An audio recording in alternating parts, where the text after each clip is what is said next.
ശ്രീ കമൽ നമ്മളോടൊപ്പം ടെലിഫോണിലായി ചേരുന്നുണ്ട്.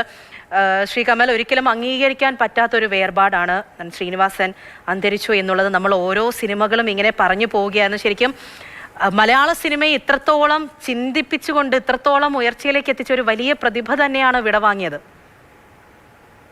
തീർച്ചയായിട്ടും പകരം വയ്ക്കാനില്ലാത്ത ഒരു കലാകാരനായിരുന്നു അദ്ദേഹം. നടൻ എന്നുള്ള രീതിയിലും എഴുത്തുകാരൻ എന്നുള്ള രീതിയിലും നമുക്ക് എല്ലാവർക്കും അറിയാവുന്നതും നമ്മളെല്ലാം നിരന്തരം പറഞ്ഞുകൊണ്ടിരിക്കുന്ന ഒരു കാര്യമാണ്. സമൂഹത്തിൽ നടക്കുന്ന ഒരുപാട് കാര്യങ്ങളെ ഹാസ്യത്തിലൂടെ, അദ്ദേഹത്തിന്റെ ഒരു നർമ്മബോധത്തിലൂടെ കണ്ടുകൊണ്ട് പരിഹസിക്കുന്നതിനോടൊപ്പം തന്നെ വലിയ ജീവിത യാഥാർത്ഥ്യങ്ങൾ അദ്ദേഹം അതിലൂടെ പറഞ്ഞു പോകുന്നുണ്ട്.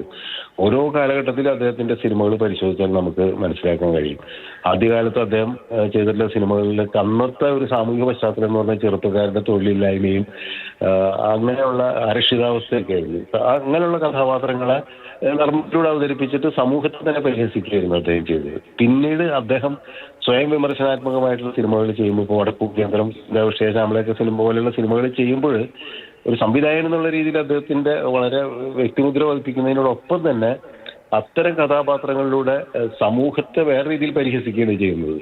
ഇങ്ങനെ ഒരുപക്ഷെ മാർജിനലൈസ് ചെയ്യപ്പെട്ട അല്ലെങ്കിൽ സ്വന്തം സൗന്ദര്യത്തെ പോലും ഇരുത്തിക്കൊണ്ട് അദ്ദേഹം സംസാരിക്കുമ്പോൾ ഇന്ന് നമ്മൾ അതിനെ എന്താ പറയാ, അത്തരം മനുഷ്യരെയും അത്തരം കഥാപാത്രങ്ങളെയൊക്കെ ഏതൊക്കെ രീതിയിലാണ് കാണുന്നത് നമുക്കറിയാം. മുൻപ് അങ്ങനെ ആയിരുന്നില്ല. അദ്ദേഹം ഇതിനെ പരിഹസിക്കുന്ന സമയത്ത് ഇതൊക്കെ ഒരു നികൃഷ്ട ജന്മങ്ങളായിട്ട് കാണുന്ന ഉള്ള കഥാപാത്രങ്ങളെ അദ്ദേഹം ഗ്ലോറിഫൈ ചെയ്തിട്ട് അദ്ദേഹത്തിൻ്റെതായ സാമൂഹ്യമായ കാഴ്ചപ്പാടിലൂടെ ശക്തമായിട്ട് അവതരിപ്പിച്ചിട്ടുള്ള സിനിമകളാണ്.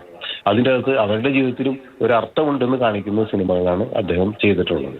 പിന്നീട് വരുമ്പോഴേ തന്നെ അദ്ദേഹം വ്യക്തിബന്ധങ്ങളും എന്താ പറയുക സംഘർഷങ്ങളും കുടുംബങ്ങളുടെ പ്രശ്നങ്ങളും ഒക്കെ തന്നെയുള്ള സിനിമകളിലൂടെ അദ്ദേഹം കടന്നുപോയിട്ടുണ്ട്. അങ്ങനെ വൈവിധ്യമാർന്ന രീതിയിൽ ഒരു തിരക്കഥാകൃത്ത് എന്നുള്ള രീതിയിലാണ് ഞാൻ സത്യം പറയണമെങ്കിൽ ഏറ്റവും കൂടുതൽ ശ്രീനിവാസനെ ബഹുമാനിക്കുന്നത്. കുറേ സിനിമകളിൽ നമ്മൾ അദ്ദേഹം മികച്ച കഥാപാത്രങ്ങൾ അവതരിപ്പിച്ചിട്ടുണ്ടെങ്കിലും അതിലുപരിയായിട്ടൊരു തിരക്കഥാകൃത്ത് ഉയർന്നു നിൽക്കുന്നു എന്നാണ് എനിക്ക് പറയാനുള്ളത്. ഇപ്പൊ നമ്മളെല്ലാവരും പറയുമ്പോൾ ശ്രീനിവാസന്റെ കൂട്ടുകെട്ടിൽ ഒരുപാട് സംവിധായകർ ഒരു കാലഘട്ടത്തിൽ ഇങ്ങനെ നിറഞ്ഞു നിൽക്കുന്നുണ്ടായിരുന്നല്ലോ. അതിലിപ്പോ പ്രിയദർശനുണ്ട്, സത്യനന്ദിക്കാടുണ്ട്, സിബിയുണ്ട്, ഞാനുണ്ട്, എല്ലാവരും ഉണ്ട്. ഞങ്ങൾ ആ ഒരു കാലഘട്ടത്തിൽ കുറെ പേരുണ്ടായിരുന്നു.